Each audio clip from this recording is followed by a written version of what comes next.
welcome in and welcome back, everybody, to Sports Prophet TV. This is College Football Capital. We are talking Week 2 college football.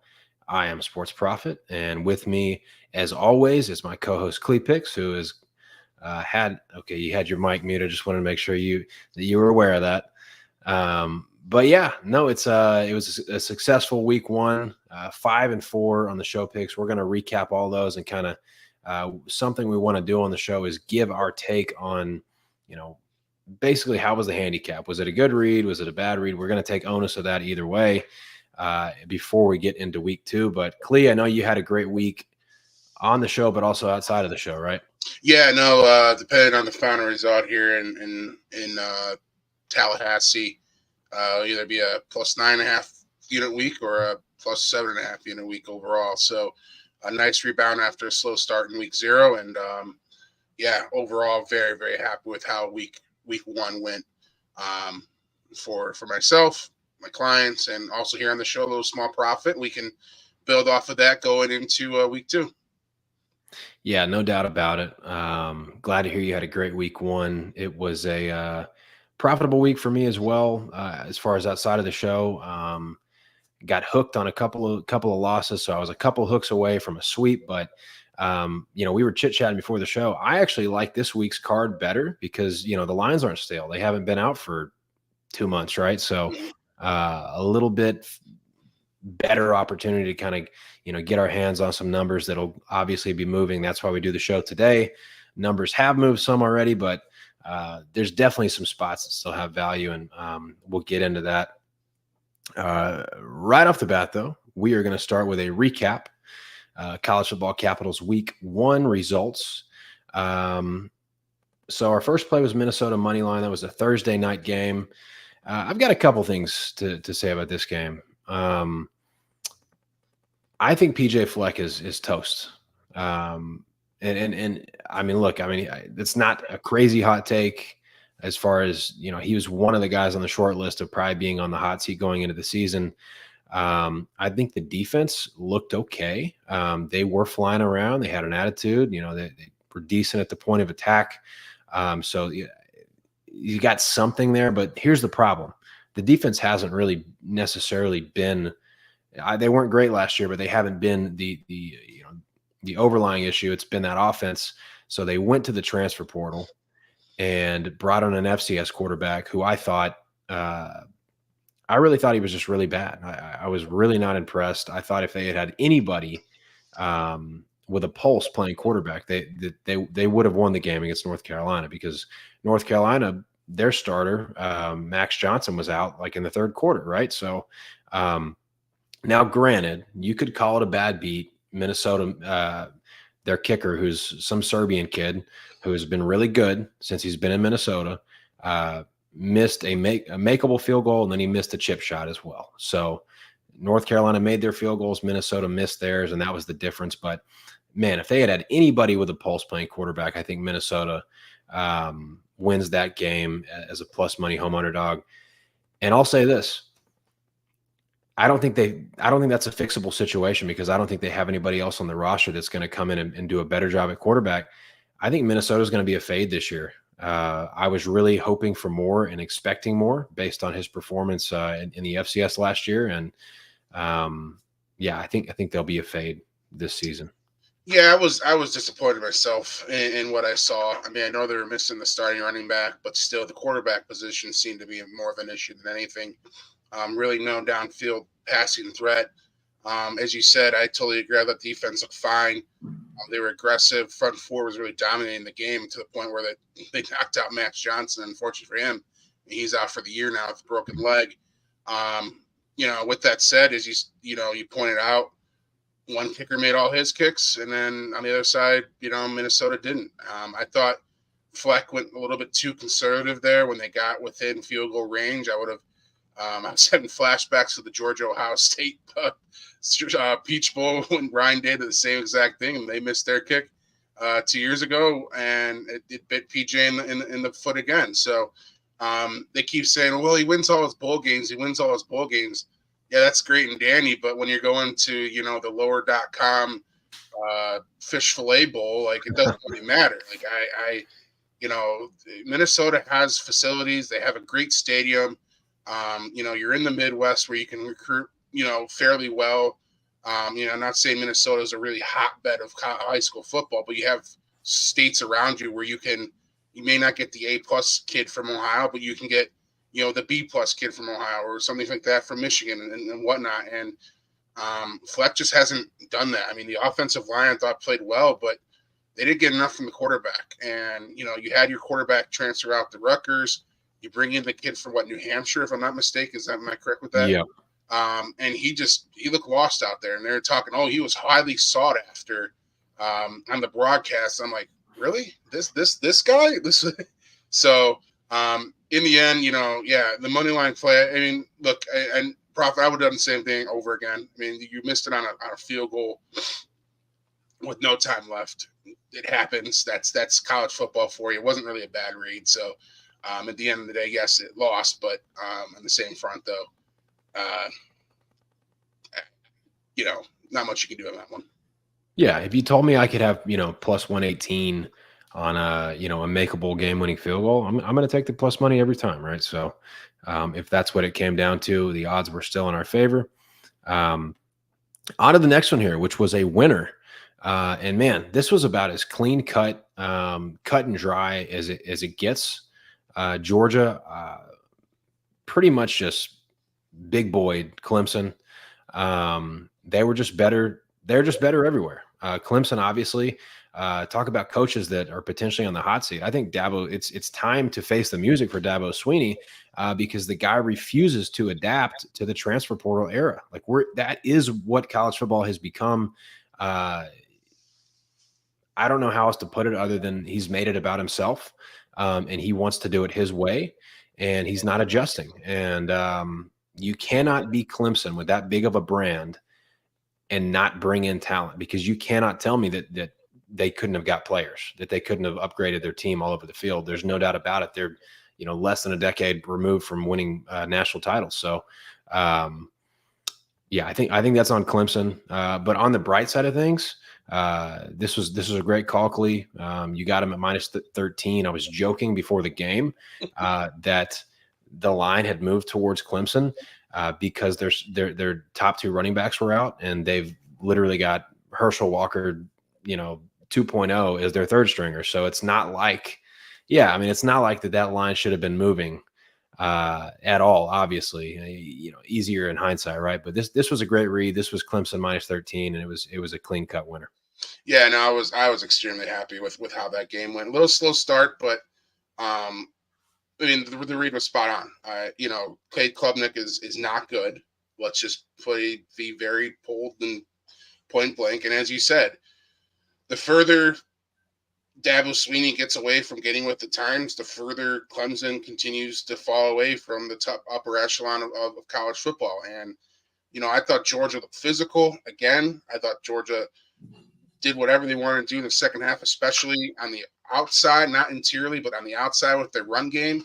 I thought they looked great. And defensively, they were super aggressive. We're in Klubnik's face all day. I was very impressed with Georgia. Same old Georgia every year now. Replace and no rebuild, but just reload. And that's what they look like on Saturday afternoon. Yeah, I just thought it was crazy. So narratives get thrown around and people end up betting real hard-earned dollars on narratives, right? And there's only going to be one true narrative, and you're going to know that at the end of the game, right? One of the narratives was get throwing around here was that Clemson had more to prove in this game than Georgia. And that's wild to me because Georgia was likely the best team in college football, and they were left out of the college football playoff last year. They were on the outside looking in because a good Alabama team beat them. And Georgia still was my highest rated team in the power rating, even though they were left out of the playoff. I still think they were the best team in the country. So they had plenty to prove, obviously. All right. On to the next one here. The West Virginia Penn State over. Was it 51? Is that what we got it at? Yeah, they dropped down to 49 by game time, and honestly, dude, a 2.5 hour rain delay doesn't do anybody favors on an over. If I'm sitting on that over and that rain delay happens, not real happy about it. But Not that it necessarily would have made a difference, but it didn't help, right? End of the day, I expected more out of Garrett Green in that offense, and I bought in a little bit too much of the West Virginia hype this year after what I saw the final 8 weeks of last year. I thought they carried that momentum into this season. The game being at home, and credit where credit's due. I thought Penn State's defense did mix some things up and did a great job of frustrating that West Virginia offense. But at the same time, though, when you have unforced errors, snapping the ball off the wide receiver's leg, who's, running a motion and stuff like that when you're inside, the opponent's, 30-yard line, you can't do that. And, credit where credit's due too. I thought Penn State offensively did very, very well. Look, it's 1 week and, everyone wants to say Drew Allar's, there and he's the 5-star quarterback that everyone thought he'd be. I thought he looked really good, but we have to see it consistently going forward. And most importantly, we're going to have to see it against Ohio State and Happy Valley at the end of October. And I think that's the biggest, the biggest test of them all. But that's another week for another discussion. But with that said, I thought Penn State looked very, very good. I thought the run game looked really good. And again, on my end, as I said, I didn't anticipate West Virginia's offense doing that. And, you get burned a little bit here at the start of the season, but that's the name of the game, unfortunately. Yeah, it's week 1. I mean, you do your homework. You try to get the best numbers you can ahead of time, and we've really got our actual eyes on teams now. We're starting to get a better feel for who they are. But all right, on to the next one here. We gave out South Dakota State plus the 10 against Oklahoma State, and hey, there's really no two ways about it. Very impressive from Oklahoma State. South Dakota State limited Ollie Gordon to like 3.4 yards a carry, even though he still got like 30-something carries and went over 100 yards, but that was just sheer volume. But it was Bowman through the air, the Oklahoma State quarterback. That's really what kind of hurt the Jackrabbits. Also turnovers. South Dakota State had 2 of them, so you can't do that. You can't go to a top 10 caliber FBS team and turn the ball over twice and cover the number. So, all right, on to the next one here. All right, the Orangemen. So I've got to apologize for this one. I don't apologize for losses. Like, it's just not something I do, and I never will. I will occasionally apologize for a poor read if I think it was exceptionally poor. But what needs to be a real, my bad on this one is giving this number out at 17.5, because it just shouldn't have been sent out at 17.5. We should not have made this a show pick at 17.5. We should have had our number at 17 flat, like worst case scenario. They still, obviously, that's whether they would have covered that or not, that's irrelevant. 17.5 should not have been a pick, an official pick for the show. That was lazy on my end. So we will be better. All right, on to the next one here, getting to some winners. Man, did anybody look better in college football week 1 than Miami? I mean, these guys just absolutely demolished Florida. I said going into this one, I loved Miami's physicality under Cristobal so far, and it was there again. Offensive line just mauling people. Defense looks good. Florida obviously looks horrendous. They look about as bad as I could have imagined them looking. I don't think Napier will be there for very much longer. I mean, that's an easy midseason fire. Dude couldn't even take the cap off of the water bottle. Just having a hard time, right? So, but this was a great pick. Miami was minus 2.5, and cut and dry winner. Nice call, Clee. Yeah, 2 things can be very true in this game. I thought Miami looked really good, and I thought Florida looked god awful. And when you combine them both together, you get what you got there.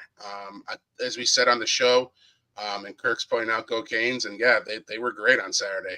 I thought Cam Ward looked phenomenal. I had a feeling they would get up for this game. Again, we talked about this on last week's show where, this isn't the type of game where you're going to be concerned about Miami getting up. It's when they have to go out to Cal at, 10 o'clock at night with about 25 people there watching a game, right? Where you're going to have to be concerned about it. But that's, again, another day for another story. But, I thought the defensively looked super fast. I thought again the offense was physical. Cam did whatever he wanted to do when he dropped back. So yeah, I was very impressed with what I saw on the Miami side. On the Florida side, man, oh man, it's going to be a long year. If Billy Napier makes it through Halloween, I'll be shocked, especially with that schedule that they have. And who knows what's going to happen there going forward. But just very disappointing if you were a Florida backer on Saturday afternoon. Yeah, and on another note, I'm still seeing plus money for Miami to be in the college football playoff, which There's that still is my, plus money to win the ACC. yeah, I like both of those. I mean, those are both great bets. So, all right, Nebraska minus 27.5 against UTEP. Obviously, Scotty Walden has come in and taken over UTEP. Young head coach, one of the younger, more energetic coaches in Division I college football. He came over from Austin Peay. Took a lot of his staff and a lot of his players. He's definitely brought a lot of new energy to that program. I think UTEP is not a bad football team this year because I watched this game closely. I'm actually going to be in Lincoln this week. I'm leaving Thursday. I'm going to take in the entire weekend, and I'm going to be there for the Nebraska-Colorado game. So I'm excited about that one. That, buddy. Yeah, I've never been to Lincoln Memorial before, so it should kind of a bucket list thing. So a lot of this. They do. A lot of that, yeah, and hopefully that works. But yeah, UTEP better than people realize, and Nebraska better than people realize. Dylan Raiola completely changes the entire offense. Their receivers are starting to kind of find their way, and the run game looked better than it did last year. Because Raiola's there, so that all that kind of worked together. The defensive front is really good. The one area that is still kind of I want to see something is the secondary. I mean, they still kind of need to prove it in the secondary. The game against Colorado this weekend will be really fun and really interesting. Yeah, super impressed with Nebraska. Super impressed with Raiola. That front seven is as good as it gets in college football. This weekend is going to be huge. I mean, that's a massive game against Colorado, and I was again very impressed, with what Nebraska made UTEP look like. Side note: Austin Peay versus Louisville. It looked like Austin Peay's entire staff and players went to UTEP because Austin Peay looked like not even a relevant football team. Yeah, that you brought that up, and I was watching. It was on one of the screens of the book. So someone was betting Louisville, Austin Peay, so they had it up. But yeah, there was every time I looked up, it looked like Louisville was scoring. But that's on the topic of Austin Peay, and I think that's the most Austin Peay talk we'll talk about the rest of the season. But yeah, I came away super impressed with Nebraska, and as I said, that was one of the team win totals I'm on this year was over 7.5, and a partial reason was I thought they'd have an improvement at the quarterback, and you definitely saw that. And as I said, that front seven is so good, and 6-1, 7-0 going into Columbus is going to be very interesting. You must have got that number early because that is a smash bet on the 7.5. That's a great bet because I expect them to be undefeated going into the Ohio State game. So, cool. All right, a couple more games to recap. UNLV, man, I love this team. They made me a lot of money, basically the last 2 years in a row, but definitely last year. Sluka, the quarterback that they got from Holy Cross, dude is really good. Like I'm sitting here watching the Florida State game, and they went out and got DJ, and I'm like, man, like it's crazy that these huge programs go and get a guy like DJ that just shits the bed every single game. And there's guys like Sluka from Holy Cross that are, I mean, I think Sluka is going to be in the NFL. I mean, I think he will be, I'm not saying he's going to go, be a 10-year Pro Bowler. I think he will have an NFL career. He's big, he's strong, he's pretty fast, and he's got a, what do you call it? Well, he's got a strong arm, but it's like like a stretchy arm. It's, he can switch arm angles. He can put touch on the ball. Really impressed with Sluka, really impressed with UNLV and what Barry Odom's doing. The defense has gotten a little bit better, kind of how I thought they would. 27-0 shutout against Houston. We gave out the +2.5 here as a show pick. My team total got hooked at 27.5, which sucks because they were like 2 for 5 in the red zone. Part of that was thanks to the refs. Part of that was missed field goals and some other shenanigans. But Houston's lucky this game wasn't 48-3 or 48-0. I mean, Houston is – they're going to be the worst team in the Big 12 by a wide margin this year. Let me put it that way. Did you watch any of this one? Briefly. I just continue to be impressed with what Barry Odom's doing there in Vegas, and let's see if they continue it on this year. I mean, they lost their quarterback to be the backup at USC and didn't miss a beat. I mean, that's this kid's impressive. Better. Yeah, I think this kid is better. You look at UNLV's schedule. Oh, it's 27-7. Excuse me, I said it was 27-0. They scored with like a minute left or something like that. So so they've got so they got Utah Tech. That'll be a dub, and then they've got on the road at Kansas. That'll be a competitive game. I mean, if I'm getting like a touchdown with UNLV, I'll take the points in that one. So because I think they can keep up with Kansas. To be honest, and I remember Kansas is playing games this year at like neutral sites. So some of them are at Arrowhead, some of them are at Children's Mercy Park at Sporting Kansas City Stadium. So it's not going to be quite the same home type feeling. All right, we'll keep moving though, because we got one more recap and then we got to get to week 2's picks. Alabama, Western Kentucky over was a winner. The reason I didn't put Western Kentucky's logo on here is because they didn't score any points. So they were not deserving of having their logo on here. This was all Alabama.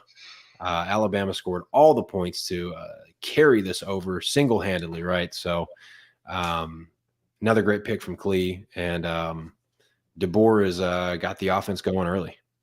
Yeah, very impressed with what Kellen, did with that offense already. I mean, I was sitting there getting a little concerned. I'm like, I hope Western Kentucky can do something here, but I mean, it all came from Alabama. So I overall, thanks to Jalen Milroe and the rest of that Crimson Tide offense, and Simpson, the backup, for getting some more points on the board. So yeah, that was a nice win on Saturday night. Absolutely. All righty. All right, so we are on to week 2 now. We're gonna skim through like we did a week ago. We're each gonna give a couple of show picks as we go through. We will give some leans as well if something stands out. I didn't really go back and see like what how we did on leans. It's just gonna be chatter at the current number is if we decide to give out leans. But official show picks were 5 and 4 last week, and had a case to be made for them being better than that. But we'll start with the Friday, right? So everybody's going to want some takes on the Friday games because there's only 3 games, and I mean, folks like to have action on a small slate, right? So, first game on the docket is BYU and SMU. I'll be honest, I gave out BYU at a pretty significantly better number last night to my subscribers. I still would lean BYU at this number. It wasn't I gave them out at a key number last night. I was impressed with BYU. I really liked their quarterback. I liked him late in the season last year. I was backing BYU against Oklahoma, I think, and he covered. Really probably should have won that game. SMU, I do think is good, but I like how BYU matches up here. SMU at Ford Stadium in Dallas, like that's not like some crazy historic home field advantage where BYU is not going to be able to hear or anything. I mean, it's so like, whatever the home field advantage is, I might give them like a point and a quarter for their home field advantage or something like that. It's not a big home field advantage for me. I would lean BYU at the 11.5 if you can find it, or even an 11. That's still my lean. Really, anything like 10.5 or better, I would lean that way. I think BYU could potentially have an edge against the SMU defensive front, who was really good last year, and tried to reload, but I just don't think they're as good as they were a year ago defensively. This is going to be official play number 1, so get the graphic up, ready to go. All hell. What do we got? I'm on the over for 55.5. Look, I was impressed last week as well with BYU. Jake Retzlaff, 3 for 3, 48 and 3 scores. I thought SMU looked a lot better from week 1 into week 2 at the 59-7 win over Houston Christian. I think we get points here. Again, I haven't been really impressed with SMU defensively, and I think they started to figure some things out offensively, especially in that second half of the Nevada game and going forward. So, I think we're going to get some points here on the board. A 38-28 final, something in that nature. Wouldn't be shocked if it's something in that realm. 31-20, 28, if you want to go inside the number. I think we get points here over 55.5 with BYU and SMU. Is definitely my official first play of this show. Any opposition to like a BYU team total? Probably going to be sitting around like that 23.5, 24 number. No, not at all. I think, as I said, I thought Retzlaff looked really good last week. And as you said, you talked about the end of last season. I thought he looked very good there too. So they definitely carried over what they did a year ago into this season. And yes, I know it's not going to be in Provo, but as you said, SMU defensively is nothing to brag home about. I thought Nevada did a very good job in week 0 against that defense and probably should have scored more than what they did. And even running the football, I thought, teams had their, Nevada had some success there too. So even if it's not Retzlaff, I think it's, on the ground. That front 7 is not the greatest for SMU. It is full transfers. That kid from Ohio State there.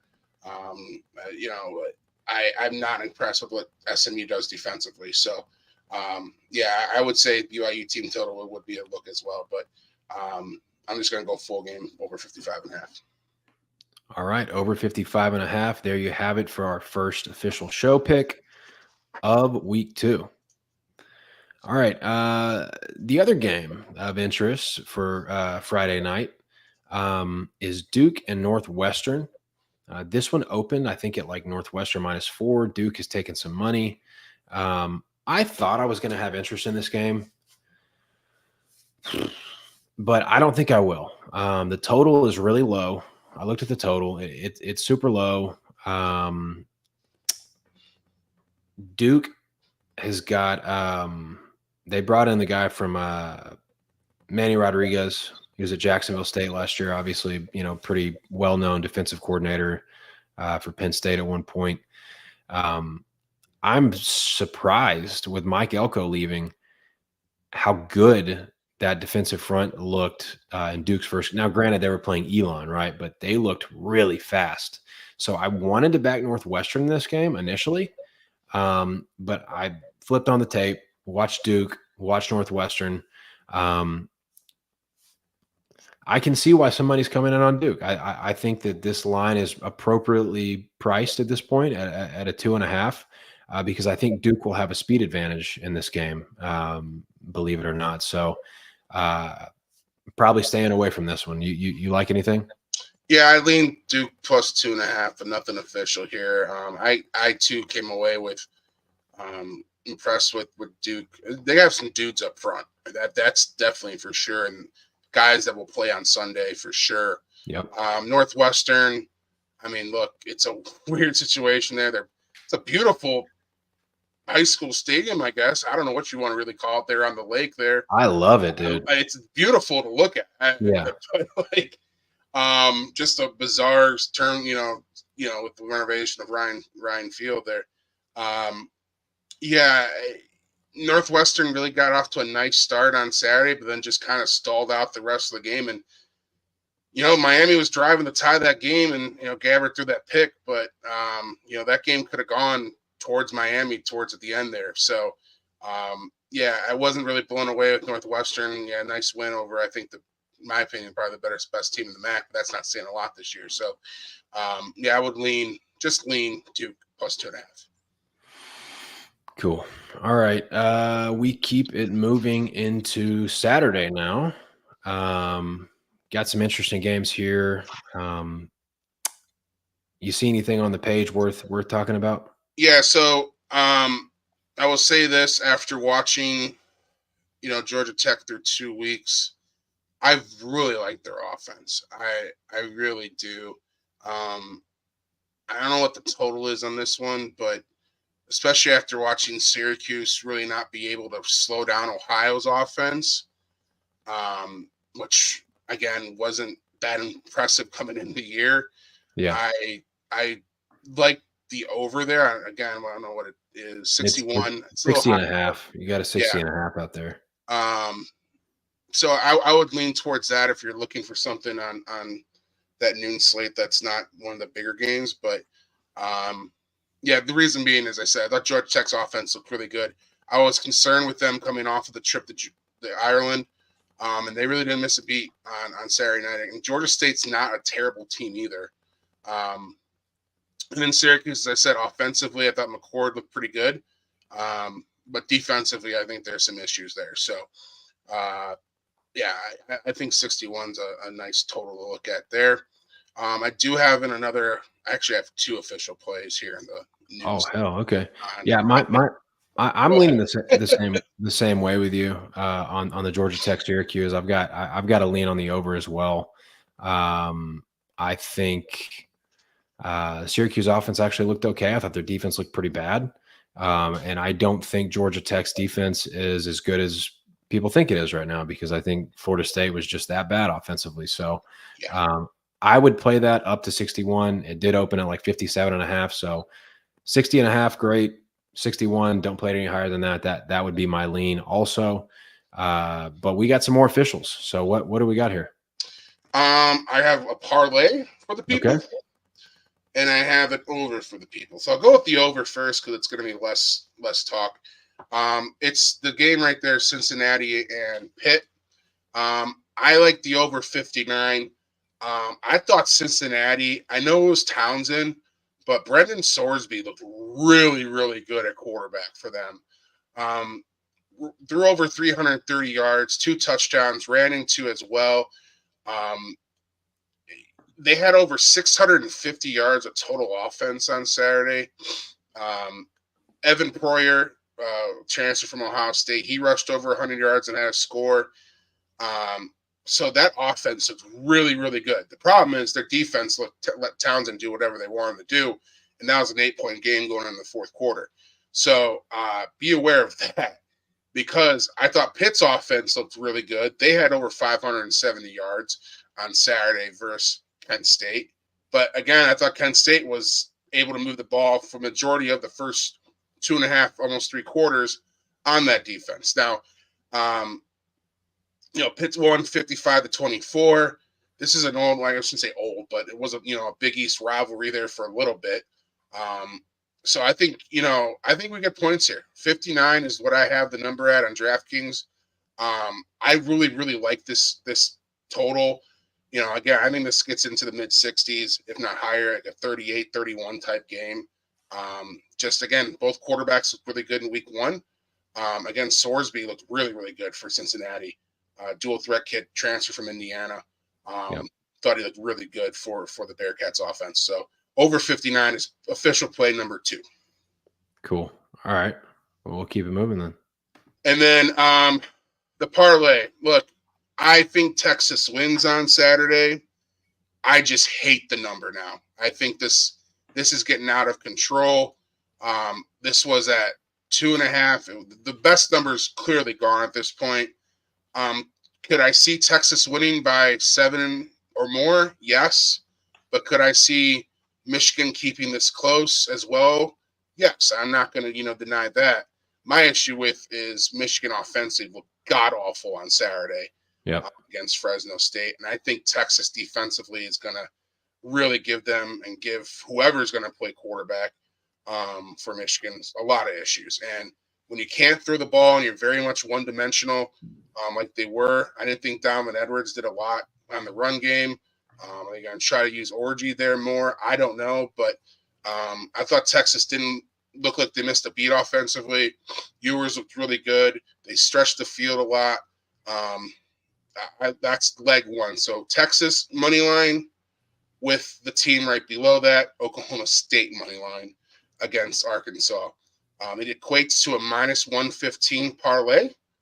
That's not a bad play at all for two money lines on a Saturday afternoon at noon. Really impressed with what I saw at Oklahoma State last week. That's a really good South Dakota State team. That's probably going to, be in the Final Four, if not the finals in Frisco. Are they playing that in Frisco this year? Yes. Well, it's been there the last couple of years, so we'll just go with that. They usually do. That should be playing for an FCS championship. I'm not high in Arkansas. They played Pine Bluff in week 1. Toss that up. It's nothing major there. It's in Stillwater. That's going to be a great atmosphere. Love Oklahoma State on the money line with Texas on the money line as well. As I said, I would have loved Texas at -3.5. I would have loved Texas at 2.5. But at 6.5, at 7, where most books are at now, I just can't touch it anymore. So if you can give me both money lines at a -115 price, if not better, I'll take it. Cool. Yeah, I'm with you. I was impressed by Oklahoma State. Texas, I'm a little wishy-washy on, but I also really think Michigan is going to struggle this year. So I think Texas gets that one done. And I don't think we have any issues cashing these two favorites.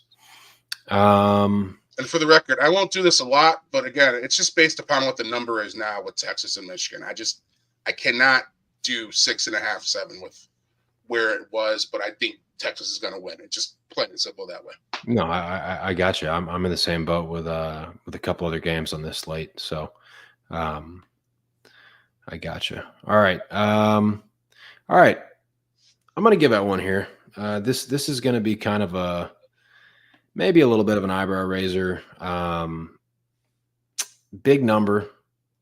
Bowling Green at Penn State. Penn State off of the big road win. Home opener. But it's Bowling Green, right? So Penn State currently 35-point favorite. I saw them at 35.5 on Bet Rivers. 35 is a go for me on Bowling Green. I'm really high on Bowling Green. Really like their quarterback. He's very poised. I like just basically they have a very balanced approach. I think that obviously the Penn State always going to have a great front seven. They're always going to be fast. They're going to pressure the quarterback. But I think Bowling Green, they've got a great screen game. They got a very, very balanced approach. They could potentially kind of dink and dunk their way down the field for some field goals, for some, for a couple of touchdown drives. I think they're going to eat up a lot of clock. And I think this is kind of my sleeper to win the MAC this year. So I'm pretty high on Bowling Green. I just think with the amount of possessions there are in this game, Penn State's going to have to score every drive, and Bowling Green's going to have to get almost nothing, right? So I'm not as high on Penn State this year. Penn State is one of the teams that I've got pegged to kind of fall off this season. Momentum wise, I just think that it's about that time for the James Franklin era. I can see them kind of falling off. I don't think they're as talented as they have been, in particular on defense. So I think Bowling Green is built for games like this. Don't make mistakes. Kind of get 4 yards, 3.5, 4 yards of play when they need to. They've got a lot of different ways that they can get that done offensively. Got some decent talent. So I'm not saying it's going to be easy. I'm not saying it's going to be super pretty, but anything 35 or better is a go for me. I would have made this line closer to probably where it opened, which was like in the 30-31 range. And I could see potentially, if things go right, Bowling Green sticking around for a while, and then maybe Penn State, stacking on a couple late touchdowns and running the clock out, right? So I think, I think this is a good spot. And, if anything, Penn State might be a little bit inflated after beating a West Virginia team that I think is probably overachieved last season, right? So that's a official show pick for me. Bowling Green plus the 35. Yeah, I don't hate that at all. I think there's going to be a bit of an emotional letdown here for Penn State coming off of that win. In Morgantown, as you said, and Bowling Green's not a slouch either. So yeah, I'm right there with you, partner. I'll root it on. Probably won't be on my card overall, but I definitely pick up what you're putting down, and that would be the way I would go for sure on this game. Fantastic. All right, got a lot of their games to kind of get through here. I'm not. It's not an official play, but just of note with Akron Rutgers, keep an eye on the quarterback situation for Akron. Okay. If it's Finley, I would probably lean actually to Akron plus the 23.5. If it's Taj Bradley, or I think it's Bradley, the backup, I would flip it the other way. Finley left that Akron game or the Ohio State game on Saturday with rib issues. They haven't actually said exactly what the issue is yet, but it definitely was like broken ribs the way he was acting on the sidelines when he wasn't in the game. So, but the offense looked very much inept. But I was actually pretty impressed with Akron's defense and parts on especially the first half. So if Finley plays, I think they'll keep this within that number. But if he doesn't, I would have some issues with Akron being able to move the football at all against a Rutgers team that, they're not afraid to go cover the number, as we saw on Saturday or Thursday night. Yeah, no kidding. All right. We'll kind of keep it ticking here. Man, Florida Atlantic, that's Florida Atlantic opened at a 2.5, now a 3.5 point favorite over Army. I'm sure there's a lot of threes out there as well. I want to like this team, man. I just don't like Fancher. They went and got the Marshall quarterback, Cam Fancher, and he's just so average. And just wish that they had went and got somebody maybe with some athletic ability. Having Tom Herman there, like, the guy should be a recruiting machine, especially at Florida Atlantic. I'm just shocked that that's the best guy they could have got. I would still lean Florida Atlantic minus 3. Army's pretty much back to running the triple option. And that gives me a little bit of pause with Florida Atlantic. I mean, that's a tough offense to prepare for, but it's early in the year. They should still have energy and excitement. And, they played Michigan State to a close game. It'll be their home opener. I would lean Florida Atlantic in that one against Army if you can find like a minus 3. Yeah, no saying on that one. Just the quarterback for FAU is not very good. And can the guy slide normally, please? Like, I mean, he watch the game, you know exactly what I'm talking about. But he did the same stuff at Marshall, and it was like this is the guy that Tom Herman goes and gets. I mean, in the portal. I mean, there were better Division II, quarterbacks that you could have went and paid. But all right, I don't have any thoughts on the Iowa game. Some guys that I really respect were leaning Iowa.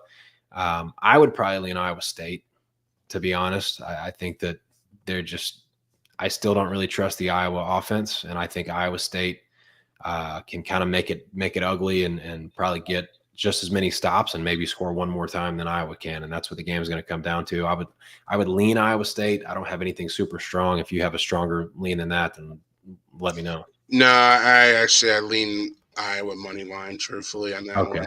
I would just take the spread out of it.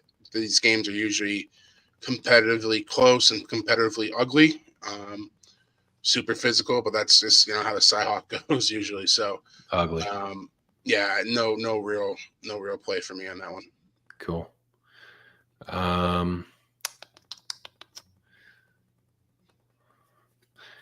Let's see. I will say I know it was Weber State, but I was not thoroughly, but very nicely pleased with how Washington looked on Saturday night. Okay. It wasn't a blow away, but Rodgers isn't the greatest quarterback in the world to transfer from Mississippi State, but I thought he did good. I thought, the defense looked very fast. Um, so yeah, I wouldn't touch 27.5 against Eastern, but just some notes on, week one going into week two. I will say this also, emotional letdown spot. We've seen this so many times before with Notre Dame, Yep. under Marcus Freeman. That 29.5 is staring me right in the face right now. And I wanted to make it an official play, but I'm not going to. But if you were dying to bet that game, I would say Northern Illinois plus 29.5 on FanDuel right now. We've just seen this spot so many times with Notre Dame under Marcus Freeman, where huge game the week before, and the next week it's a struggle. We saw them lose to, was it Marshall a couple years ago? Yes. After they lost to Ohio State, and then so on and so forth. And I was very impressed with Notre Dame defensively. Offensively, I think it's got to take some time, especially up front. I thought the offensive line struggled a little bit, but also could have been the spot though too, with them being like outfield is not the easiest play to Right. place to have a true freshman starting at left tackle. So, but overall though, I mean, I'm not sure what your thoughts were on Saturday night, but I had Notre Dame +3, and I never felt bad about that, truthfully, with the way their defense played and how well they're, especially, they were just all over Wegman. And, I thought what was impressive, though, too, was, Riley didn't blink in that second half, especially when A&M tied it. That thing could have fallen apart and it has in the past for a Notre Dame team. It didn't, and I thought Riley Leonard, the quarterback transfer from Duke, really led that in the second half, especially with his feet as well. So Yeah. nice win for Notre Dame though. No, I thought it was a great win. I think Texas A&M is a team to watch. Later in the season, once Elko kind of gets things established there and gets the guys playing the right way, right? But no, I think Notre Dame is a playoff team. I mean, just look at their schedule, right? So I mean that was a really tough one right off the bat. It was almost, for me, like if they win that one, they've got a great chance to run it and get in. So Riley Leonard, huge upgrade for that team. The receivers that they brought in too. I thought it was a fair result. Yeah. I thought it was a fair result. All right. Just a quick note here. Nothing for me on the current line on this South Carolina-Kentucky game, but was really impressed with Kentucky. I thought this is the first time in a while that Kentucky's offense looked like actually really, really good, like an actual good offense, which makes sense because of the quarterbacks that they have had in the past there.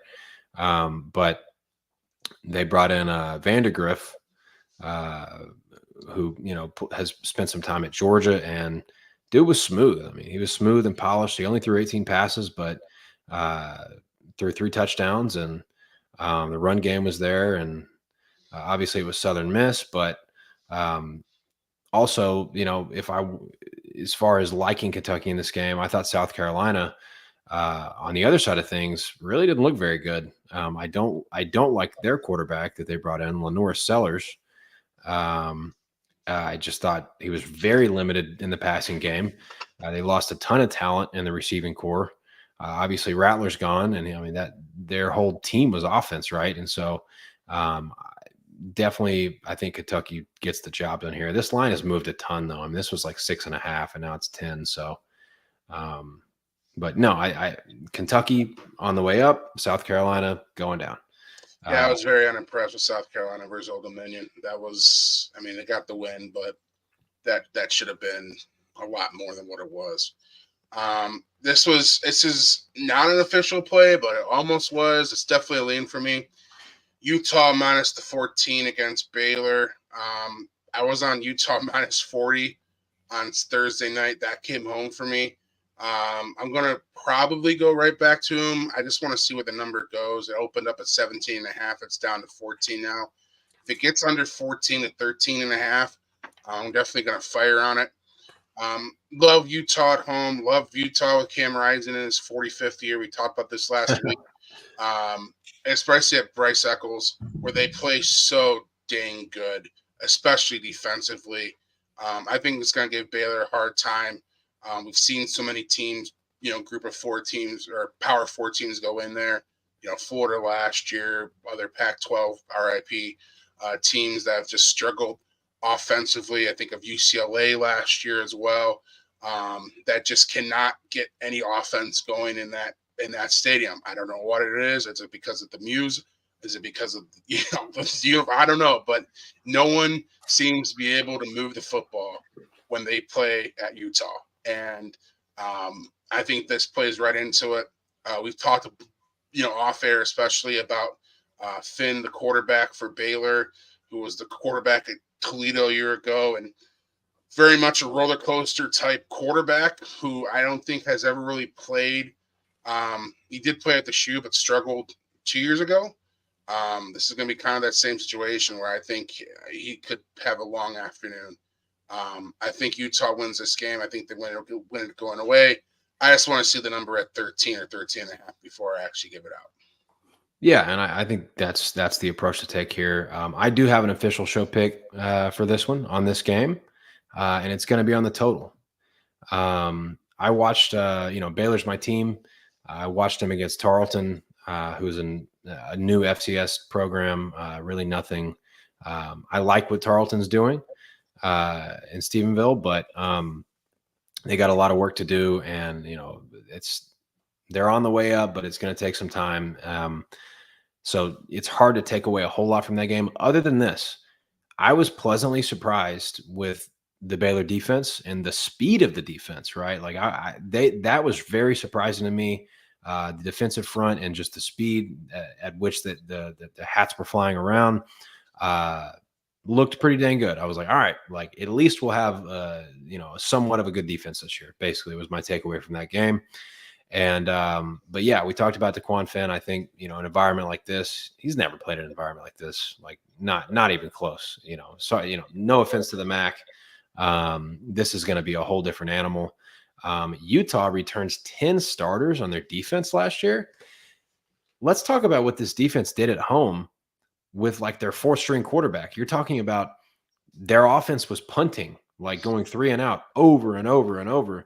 And these guys held Florida to 11, Weber to 7, UCLA to 7, Cal to 14, Arizona State to 3, Colorado to 17 at home, right? So they're all back.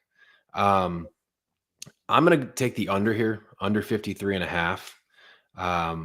I think Baylor will put up a fight defensively. I think that they will get some stops, and you got to remember, Utah's not going to be super eager to run Cam Rising, and that was a big part of his game, right? So, still kind of babying him, making sure he's healthy. Obviously, he looked really good in his return, 5 touchdowns, no interceptions in that game. But I think this one should be, I think this one goes under. I think DeQuan Finn hopefully doesn't throw like 2 pick sixes or something, but I think the Baylor offense will struggle, and I could see this game being like a 27-13 or something. I mean, that's 27-10 maybe. I think that's kind of what this one ends up looking like for me. Yeah, no, I totally agree there too. I like that. All right, so under 53 and a half, official show pick. We will keep it rolling. I was kind of impressed. I mean, this might end up being an official play for me. Maybe not on the show, but I was kind of impressed with Charlotte. They were missing tons of players, and obviously the final score of that James Madison game was misleading. I was sitting there with James Madison first half full game tickets. I was sitting there with James Madison money line and parlay, and I was going, Charlotte is live. Like Charlotte is live to win this game, and James Madison they're going to ruin my teasers. They're going to ruin my parlays. James Madison needed a late first half touchdown thanks to a turnover to get the first half of that full game combo bet there. But basically, Charlotte just they were without a ton of starters, right? And so they just couldn't hang on. And like eventually, James Madison pulled away. But very impressed with the physicality of the defense. Tons of fight. North Carolina is going to be obviously Max Johnson is out for the year. Not impressed with North Carolina's backup quarterback at all. I think that guy is 2 interceptions waiting to happen almost automatically in a game. I like Charlotte. I mean, 21 or better. We can get 22 and a half at Bet Rivers right now. I mean, I kind of like Charlotte here. Also like the under. Yeah. With North Carolina, I have concerns about their pass game right now. The quarterback that came in who's going to be starting, much more of a mobile running quarterback. Didn't really show much in the pass game on Thursday night, almost said Saturday.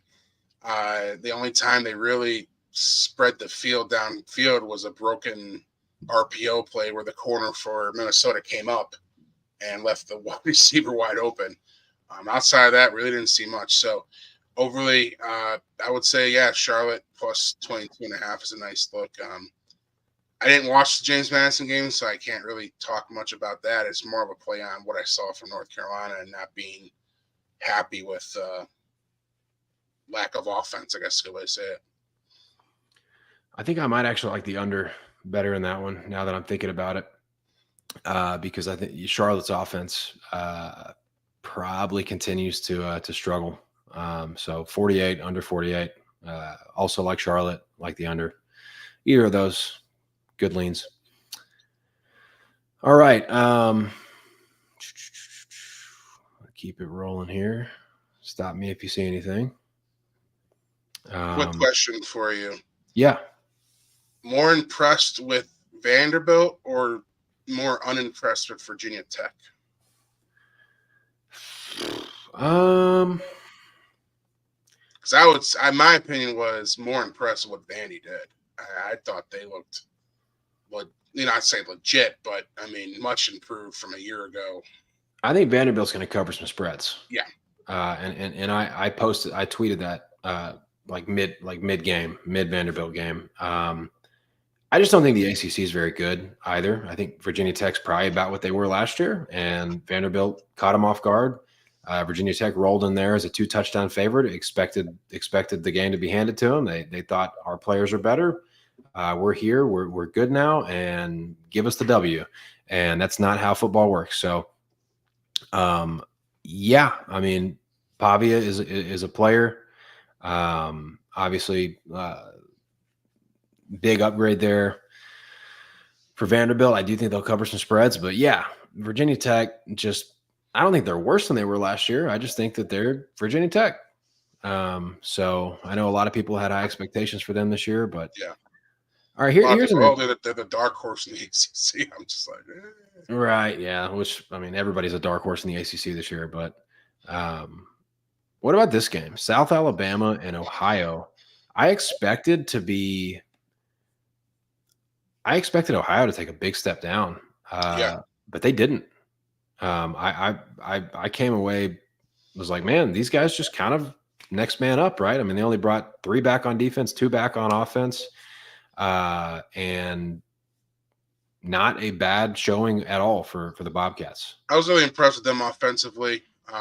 They did a lot of good things there against Syracuse, and that's again one of the reasons why I like that Syracuse Georgia Tech over was just they were able to move the ball at will, especially in the second half, and they jumped out 10-0 or something of that nature on the Qs, and issues I think defensively, and I think maybe an over would be the look here for South Alabama, Ohio, because again I didn't see much of a drop off for them offensively overall. So yeah, I actually thought, truthfully, Ohio would open up as the favorite, and they didn't. And then South Alabama's taking money too. So, right. Interested to see where that goes. I would think if it gets up to 3.5 past that football number of 3 for me, I may look at Ohio on Saturday evening, especially in Athens. As weird as it is, it's one of the few places in the MAC where it's usually packed, and they do actually have a decent home field advantage there Yes, in they do. Peden Stadium. Yeah, and this game is priced like it's being played in Alabama. I mean, I think the odds should be flipped. I like Ohio. I mean, obviously South Alabama. Uh, their coach is gone, but they reloaded. I do like the quarterback because he was there last year. He had a really good bowl game. But yeah, I like Ohio. I mean, I was more impressed with them, and South Alabama on the road with that defense. That spells trouble for me. I mean, you bring a Swiss cheese defense on the road, you're going to have a hard time winning football games. So I would lean Ohio there as well.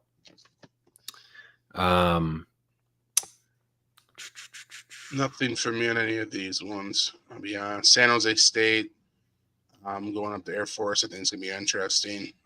Ugly They really game. couldn't stop the run last week against Sacramento State, and now you have to go on the road to Colorado Springs and Right. take on that triple option of Air Force. I would lean probably Air Force minus a 6.5 on that one.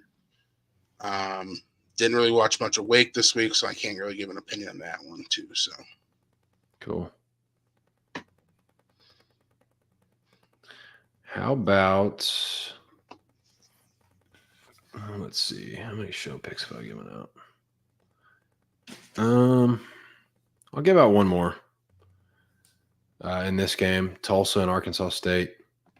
Where are we at now in this total? Yeah, I'll give out the over 64.5 on Tulsa and Arkansas State as an official show pick. Was very impressed with Tulsa's offense. I'm trying to find their quarterback's name because dude was really good. I mean, obviously they were playing Northwestern State, who's a bad FCS team, but Kirk Francis, 300 yards passing, 4 touchdowns, no interceptions. And they've got some athletes at receiver. I mean, they were running away from defenders. Arkansas State, I expected a little better showing for them. Central Arkansas showed up and took it to the wire. And to be quite honest, they kind of got done dirty. If anybody was watching the Central Arkansas State game, Arkansas State won the game on a touchdown catch that, I mean, I don't know. It smelled like home cooking to me. He catches the ball, goes down to the ground, and once he hits the ground, the ball kind of comes out, right? mm-hmm. But they only showed that view one time, and I was like, there's the ball. I can see the ball. The ball comes about a foot away on the ground. And basically they almost just kind of ignored that view after that. And that was the only view that really showed the ball come out. And so they ended up calling it a touchdown. If that had been a Power 4 game and it was on a big network or something, it would have been really easy to see. But when you've got those, the cameras there at Arkansas State, you don't always have the best view. You don't always have the best pixels, right? So they kind of got away with it. But anyways, I expect Arkansas State's offense to look better. That game was just kind of, it was grimy and it was rough. And I think this game will be a little more free flowing. Tulsa, their defense didn't look good at all. I mean, Northwestern State was making a miss and was catching the ball in space, and Tulsa wasn't tackling. So over 64.5. That'll be my last official show pick for week 2. Let me ask you about this game. We're getting on down towards the end of the slate here, but do you have a take or a lean on the big game on NBC in Lincoln, Prime and Coach Rule going at it round 2? Yeah, I really like Nebraska, truthfully, after what I've saw last week. Would you play them on the spread? I'm waiting to see if Colorado can take some money here. I wish I got the opener at 6.5. At 7, I may buy it down. Truthfully, I just hate having that 7.5 number. Or I may have to be a little bit creative with it. Maybe parlay the money line with Tennessee against NC State, where I think Tennessee rolls there. Truthfully, because I was not impressed at all with what I saw from Grayson McCall and NC State last week. Um, yeah, I think the number's about right at 7. Um, I think the physicality of Nebraska can really give some trouble to Colorado. I mean, look, Shador's great. Travis Hunter is going to be a top 5 pick in the draft. That goes without saying. Horn's a really good wide receiver too, but outside of that, I didn't see much that I was like, oh wow, like they have some great defensive players or anything in that nature. If anything, I thought North Dakota State lost that game instead of Colorado winning it. I thought they went way too conservative there in the third quarter, and it bit him in the butt overall. And I don't think Matt Rhule is going to do that. I think that defense is going to be flying all over the place on Saturday night, and I wouldn't be shocked if Nebraska wins this game going away. But yeah, I think the play for me would be either if I can get it back at 6.5, I'd go that route, or maybe as I said, parlay them with on the money line with Tennessee, kind of similar. Probably go out to about minus 115, similar to that one I did with Michigan Texas and Oklahoma State at the start of the show. So, yeah, I'd be shocked if Colorado wins this one. They got embarrassed last year. Nebraska did. Yep. In Boulder. Revenge game. Yeah, I think they're going to be definitely gunning and go. And I think this is a totally different offense for Nebraska. I mean, Riola really looked good in week 1. Now, obviously, there's tape on him now, and he's going to have to make some adjustments. But it's not like he's facing the 85 Bears defensively with Colorado either. And I think the physicality of Nebraska up front, their front sevens I talked about earlier, one of the best in college football. I think that's going to create some trouble for Shador, especially in the passing game, where I'm going to be curious to see how well Colorado's old line stands up in pass protection against them, because they weren't able to run the ball at all last week, and I don't think they will be able to run the ball at all this week. So, yeah, I think there's going to be some issues there offensively. It's just the biggest thing is if Shador can get some time, I think they're going to have some success. So I will agree with you. Nebraska back 4, there is some holes there, and I will say that for the Cornhusker defense.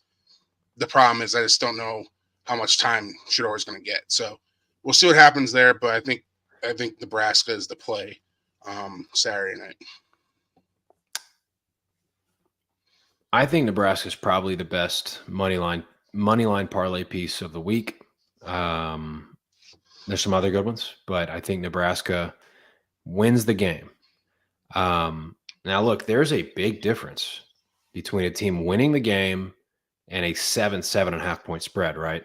I mean, you could win the game. You could be up 2 touchdowns, and there's and Shador and Travis Hunter backdoor you, and they lose by, anything less than 7.5, right? So I'm right there with you. The kind of as far as the approach in this game. I think Nebraska wins the game. I think revenge game, all the advantages. It sets up great. I like a Nebraska team total if you can find it. I'm seeing some 31s and a halves. I think that they probably go over that. I like halftime, full time at minus 120, minus 125. I think that Nebraska wants to be playing probably with the lead in this game. I think they'll obviously be able to run the ball a little more effectively than Colorado. Really like the matchup here. This is going to be a fun one. Obviously a huge primetime game as well. Night game in Lincoln. I can't wait for it. Obviously it's going to be a blast. All righty. We'll keep it moving. We just talked about Tennessee, North Carolina State. We referenced it a couple of times today. Obviously, I would lean Tennessee, anything 7 or better as well. And I'm assuming that's kind of where you're at on this one. Yeah, I was really impressed with Nico in week 1, and again, quality of opponent wasn't the greatest though either. So you got to, pump the brakes a little bit, but at the same time though, I was not thrilled with what I saw, especially in that first half with Grayson McCall and that NC State offense. You know, I thought Western Carolina was the better team in that first half. Quite Yeah. honest with you. And now you're facing in a neutral site game of games in Charlotte. For those that don't know, so Tennessee is going to travel very well. We know that. So yeah, I think Tennessee's the play there. All I right. got Well, one last official play. oh, okay. I didn't know we Yeah, had any left. yeah, got one last for you, and I got a couple leans here on this page too. So What you got? last official play. Can only be found on FanDuel right now. So that's where I'm referencing it that way. But it's going to be Ohio State's team total on Saturday. I got it at, let me pull it up here, make sure I got the correct number for you all. 46.5 at -113.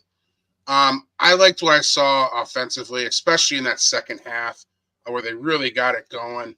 I think Jeremiah Smith is going to be so dang good. And I like what I saw out of Will Howard. I mean, look, the numbers weren't phenomenal, but you got to take it, he had 3 drops and 2 throwaways.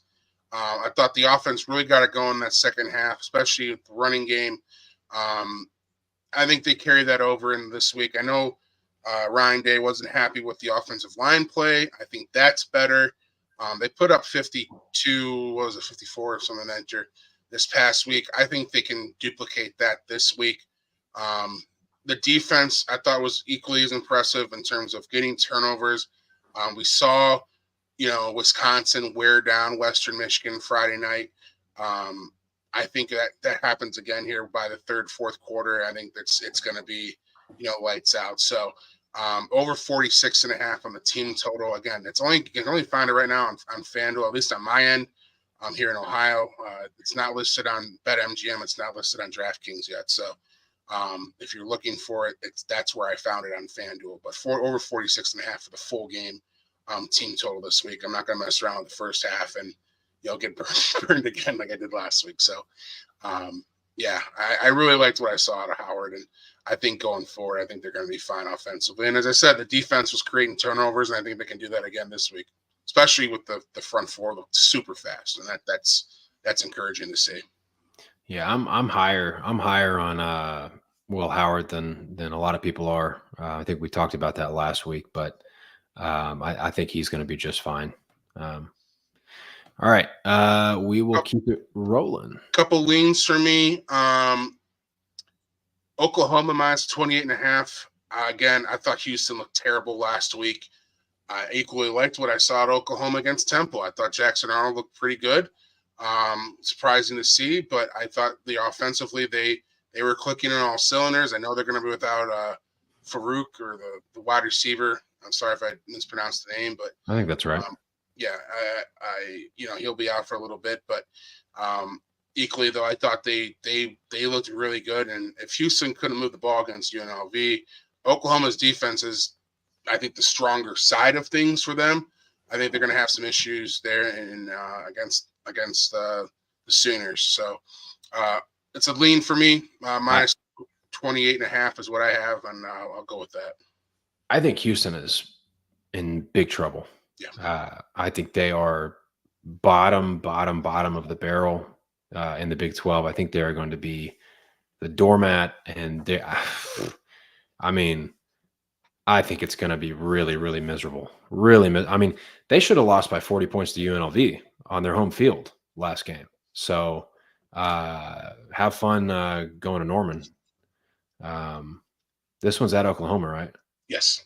Yeah. So have fun up there. I mean, for goodness sakes. All right, let's talk about a fun one. This could potentially be really fun. It's a national title contender against what a lot of people thought was the best group of 5 team going into the college football season.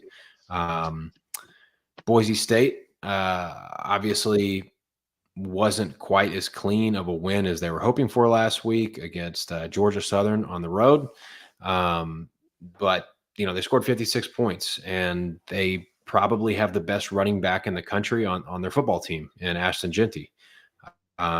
Dude had 20 carries for 267 yards for 6 touchdowns. So just looked like he was playing with little kids out there, just really just on a different level. It's great for Boise that they were able to keep him. Georgia Southern runs a true air raid, and we talked about it a little bit last game that when Boise State plays real air raids, they struggle because they don't see a lot of them out in the Mountain West. I have faded them consistently against Fresno State the last couple of years. Usually, has been successful because Fresno State's the only team that actually could run the air raid the right way. And Boise's got like big, strong, physical tackling defensive backs and a good run stopping defensive front. And so I felt like they could potentially allow some points against Georgia Southern. I didn't expect that. I mean, this was 100 and some points in the game, right? So Boise State offense was impressive. Genty's impressive. Oregon had a really funky game against Idaho that, I'm not freaking out about it necessarily. Idaho's not a bad FCS team. They were a playoff team last year. And, this was a scrimmage for Oregon. All that being said, we've got almost a 20-point spread here. Anything that's interesting to you? Maybe what's the total? 61. Maybe a Boise team total. Boise, Oregon over 61 was almost on as an official play for me. Okay. Yeah, I only wanted to give out 4 this week, but hint, if you buy my plays, they'll probably see it on Saturday night. I think a lot back to last year with Boise when they played, if you remember when they played Washington, and they had zero answer for them, especially in the passing game. Yep. I can see that similarly happen. If you watched last week's Oregon-Idaho game, and I think you did as well, it was a lot of intermediate passes. It was a lot of short passes. There wasn't a lot downfield. And I think, I thought they wanted to just keep everything very vanilla because of the opponent. B, they knew they had a bigger game this week, and I think they're going to open up a lot more. My issue on the other side is I think Boise can run the ball very well against this Oregon defense. I had Georgia Southern last week, and they were up going in the fourth quarter, and I thought I was fine at plus 15.5, and suddenly I was sweating one out and having to have them score on the final drive for it to cover, and they end up doing that. But just because of Genty and they're just running counter plays left and right, and Georgia Southern had zero answer for it. It was kind of crazy to watch. I think Boise's going to want to do that again. And with that said, I wanted maybe to take Boise plus the 19, but again, I can't get this image of last year's game against Washington out of my head where they had zero answer for what, Penix and Adunze and all that wanted to do offensively. And I can still easily see that again with Stewart and Dylan Gabriel and the rest of that offensive crew for Oregon. So over 61 would definitely be a strong lean for me. I'll put it that way for Saturday night. I'm right there with you as far as a lean. All right. I'm disappointed. No New Mexico on the slate this week. They're off this week. Oh yeah. With no Lobos overs this week, unfortunately. Man, last year it was New Mexico State that was fun to bet on. And this year it's the Lobos. All right, 4 more games here at the end of the slate. Man, I almost had some interest in San Diego State because I like their coach. They went and got what's his name? The guy that was at Kent State and that Colorado. So I almost had some interest in them because I was not impressed with Oregon State last week. I actually cashed on Idaho State plus 20. Can't remember what I got it up. It was like plus 25.5 or something. But here's the thing. I went back and I watched the film of San Diego State. Wasn't really actually that impressed with the players that they have on the field. I like the system. I like, I like their coach, Sean Lewis. But I think this game is very, very appropriately priced. I think the lines are sharp on this one. I think the issue, sorry to cut you off there, partner. The issue with San Diego State right now is Sean Lewis wants to spread it out, run fast tempo, and you have a team in San Diego State that for the last, I want to say, 15 years has been slow it down, slug pace, run the football, power eye, yeah. So I think Sean Lewis is an excellent coach. I was very shocked when he got fired mid-year last year by Colorado. I think Prime was looking for a scapegoat for what was going on. And I think he's going to do really good things there. I just didn't think it's just not this year yet because I just don't think he has the right personnel yet. With that said, every time I looked up and saw the Idaho State-Oregon State game last week, I felt like someone was scoring. And I'm not kidding you when I say that. Every time I looked up, someone was walking in the end zone. So I think San Diego State can have some success offensively. I actually do like the Aztecs plus the 4.5 here. I'm not going to have it as an official play, but I think that's the way I lean on this one. I think, especially at home, fun environment there, their new stadium. I think this one could get interesting late in the night. That's my lean. I mean, that's definitely my lean as well. I couldn't pull the trigger. Wasn't impressed enough with San Diego State, but is USC in a letdown spot? That's a lot of points at a late time on Saturday night. Not against Utah State for me. Okay. Utah State. I mean, I think that might be a slaughter, but okay. No, that's why we ask the questions here, Right. No doubt. Cool. All right, folks. Thanks for tuning in again. While you're still here, please hit the like video on the video. It helps with the SEO stuff. And, really appreciate everybody that has tuned in. Winning week last week, gave out some more, official show picks this week. Hopefully helped out with some of the leans as well. We'll recap every week at the beginning of the show, just like we did today. No MLS show this week, but tomorrow night, my guy Sosa and I are going to do our brand new NFL show. It'll be similar to this show, maybe a little more player related. It's going to be fun. You don't want to miss it. Sosa, one of the most entertaining guys I've ever met in my entire life. Cle can vouch for that, but guy knows his stuff. Yeah, he knows his stuff. He is the best NFL player props handicapper I've ever met, and he's also just kind of a character. So make sure you're here. Make sure you check out the NFL show for tomorrow night, and we'll get you ready for NFL Week 1 and MLS. Since international break, we're not doing a show for Wednesday, but we'll be back at it after the break. And thanks for watching College Football Capital on Sports Prophet TV. And we'll be back for week 3. See y'all next time.